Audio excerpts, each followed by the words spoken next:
안녕하세요. 드라마를 톱파보는 잼잼 리뷰입니다. 친애하는 X8회에서 준서는 아진이 인강이 할머니를 계단에서 밀어 죽였다고 의심했고 결국 CCTV를 확인했습니다. 하지만 실상은 할머니가 정말 휘청대다가 뒤로 넘어갔고 아진은 할머니를 구하기 위해 손을 뻗었을 뿐이었어요. 이에 준서는 아진이 사람을 죽인 건 아니라는 안도감과 더불어 자신이 결국 아진을 믿지 못했다는 죄책감에 빠지게 됐는데요. 가책하면서 망가져가는 준서의 모습이 굉장히 인상적이더라고요. 거기다가 아진은 자신을 못 믿고 비난하는 준서에게 넌 내가 곁에 둔 첫 번째 사람이니까 넌 날 항상 비난해도 난 널 비난하지 않을 거고 심지어 과거에 너가 그랬던 것처럼 너가 나를 두고 도망쳐도 나는 절대 너를 비난하지 않겠다고 했었습니다. 이러니 안 그래도 아진에 대한 죄책감에 스스로를 가둬버린 준서는 점점 더 아진에게서 벗어날 수가 없게 되었는데요. 아진이의 이 죄책감 가스라이팅 진짜 무시무시한 것 같아요. 사실 친애하는 X에는 백아진의 인생에 불가항력처럼 뛰어들어 기꺼이 이용당하는 남자 캐릭터가 유난히 많은데요. 그래서 이번 리뷰에서는 이용자 얀대 산맥인 윤준서와 김재호에 대해서 얘기를 좀 나눠보고 싶어요. 준서와 재호는 아진에게 속박되어 자발적으로 그녀 곁에 머물고 그녀를 위한 일들을 해나가지만 두 사람에겐 큰 차이가 있습니다. 준서는 아진이에게 널 돕는 게 내 역할이잖아 라고 얘기하고 재호는 아진에게 너에게 쓸모있는 사람이 될게 보스 라고 얘기합니다. 즉 준서와 재호는 아진을 바라보는 위치 자체가 완전히 달라요. 또한 준서는 아진을 사랑하지만 그 밑바탕에 짙은 죄책감이 깔려 있습니다. 근데 그 죄책감에는 사람은 죽이지 않는다는 조건이 붙어 있죠. 하지만 재우는 도둑질을 한 걸 폭로하지 않은 아진에 대한 고마움으로 그 관계를 시작했고 살인자인 자신을 비난하지 않은 아진에게 모든 걸 바치기로 결심했어요. 그렇기에 재호의 고마움에는 조건이 붙어 있지 않죠. 한편 준서는 아진을 불행에서 구원하여 평범한 삶을 살게 해주고 싶어 하는데요. 이를 위해 준서는 아진의 행동을 통제하고 싶어 합니다. 아진이 누군가에게 해가 되는 일을 하지 않길 바라죠. 또한 준서는 행복해질 수 없는 아진이 옆에서 행복을 꿈꿨지만 재호는 처음부터 아진이의 행복이 아닌 불행을 나눠갖기 위해 그녀 옆에 있기로 했습니다. 원작에서 저 이 대사 들었을 때 진짜 울컥했는데요. 준서가 재호한테 넌 아진이 곁에 있는 거 행복하니? 라고 묻자 재호가 난 처음부터 걔 불행 나눠 가지려고 옆에 있기로 한 거야. 행복하면 불안해서 못 살지. 나나 걔나. 라고 답하거든요. 이게 바로 재호와 준서의 큰 차이인 것 같아요. 아진은 자신이 항상 지옥 안에서 살고 있다고 생각하고 있어요. 그런데 준서는 아진이 불행하지 않고 행복하길 원하죠. 하지만 재호는 아진이 행복을 느끼기 어렵다는 걸 충분히 이해하고 있어서 애초에 행복은 전제에도 없었다는 듯이 아진이 하는 삶을 존중하며 그녀의 불행을 내가 나눠 갖고자 합니다. 사실 준서처럼 사랑하는 사람이랑 함께하는 행복은 꿈꾸기 수월하지만 불행을 감수하겠다는 건 진짜 어려운 거잖아요. 그래서 전 재호가 진짜 너무 애틋하고 좋고 안쓰러운데요.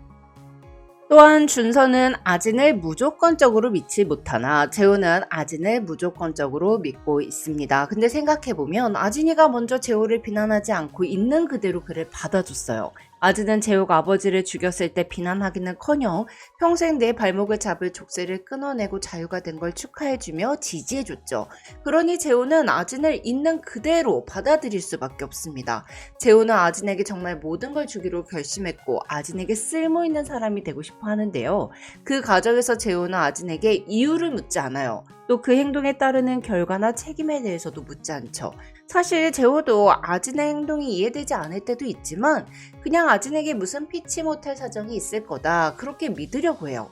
특히 재호도 아버지에게 학대를 당하며 누구보다 고통받으며 자라왔기 때문에 타인의 고통에 민감한 사람이기 때문에 재호는 아진이 위험에 처해 있다면 동생을 구하기 위해 아버지를 죽였던 것처럼 아진을 위해서라면 살인도 충분히 해줄 수 있는 사람입니다. 만약 재호가 감옥에 있지 않았다면 아진이 아빠가 딸을 때리는 장면을 직접 목격한 순간 망설이지 않고 아진이 아빠를 죽였겠죠. 정말 재호에게 아진은 내 인생의 보스인 거예요. 원작에서 재호는 아진에게 너가 뭘 해도 다 좋은데 내가 수습할 수 있는 선까지 딱 거기까지만 하라고 돌이킬 수 없는 짓은 하지 말라고 부탁하면서도 난 어디서든 무조건 널 구하러 올 거라고 말합니다. 한편 준서에게 어린 아진의 존재는 절망 그 자체였습니다. 준서는 자기가 아팠을 때 옆에서 보호해주고 지켜줬던 아진이 엄마에게 물고문을 당하고 창문에서 떨어져 내릴 때 아무것도 해주지 못했다는 것에 큰 무력감을 느꼈고 동시에 날 도와준 아진을 지키지 못했다는 것을 자책했습니다. 그래서 준서의 시간은 아직도 아진이 울던 그 욕조 안에 머물러 있어요.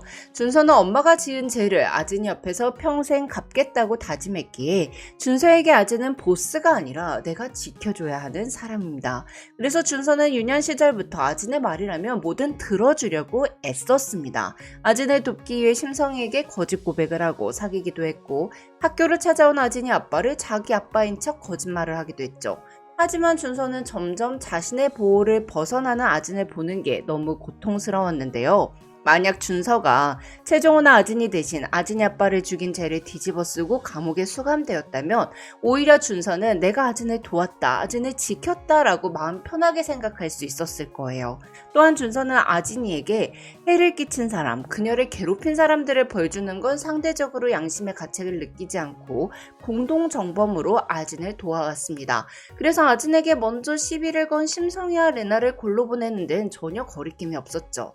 하지만 아진이 족쇄를 끊어내기 위해 최정호를 이용하고 더 높이 올라가기 위해 계단으로 허인강을 이용하려 할 때는 엄청난 양심의 가책을 느꼈어요. 결국 이런 준서의 양심이 아진을 파멸로 이끌 텐데요. 원작에서 준서는 아진이 재벌인 문도혁과 결혼하기 위해 자신의 아이를 임신하고 결혼한 후 그 아이를 지우려 한다는 걸 알고는 아진이 또 다른 생명을 죽이려 하는 것을 멈추게 하기 위해 그녀가 그동안 저질렀던 일들과 자신의 아이를 임신한 채 문도혁과 결혼하려 한다는 사실까지 모두 다큐멘터리로 폭로합니다. 이로써 아진은 배우로서 완전히 파멸하고 재호와 함께 홍콩으로 떠나 잠적하죠. 근데 전 항상 궁금했어요. 준서는 아진을 사랑해서 그녀를 구원하기 위해 아진의 파멸로 이끈 걸까요? 아니면 자신의 사랑을 받아주지 않고 이용만 하려는 아진에게 복수를 하고 싶었던 걸까요? 준서에게 아진은 혐오하는데 사랑해서 내 손으로 파멸시켜버리고 싶었던 사람인 걸까요? 한편 친애하는 X8회에서 재호는 재벌인 문도혁이 보낸 사람들에게 폭행을 당하는데요. 아진을 차로 칠 뻔했던 문도혁은 교통사고가 날 뻔했음에도 불구하고 눈 하나 깜빡이지 않는 아진에게 흥미를 느꼈습니다. 이에 도혁은 유명 배우인 아진이 김재호의 오토바이를 타고 가는 걸 목격하고는 두 사람 사이를 뒷조사했고 아진의 뒤에 사람을 붙여 그녀가 누굴 만나는지 뭘 하고 다니는지 감시하기 시작했어요. 또한 자신들이 아진의 뒤를 따라다니고 있다는 걸 눈치챈 재호를 서슴지 않고 공격해 자신들의 신분을 숨겼죠. 그런데 우리 재호 완전히 으스러질 정도로 맞고 병원까지 입원했는데 아진에겐 자신이 다쳤다는 사실을 숨기더라고요. 진짜 재호 제 눈물 버튼 중 하나인데요. 과연 아진은 새로운 남자 문도혁과 어떤 최후를 맞게 될까요? 지금까지 잼잼 리뷰였습니다. 감사합니다.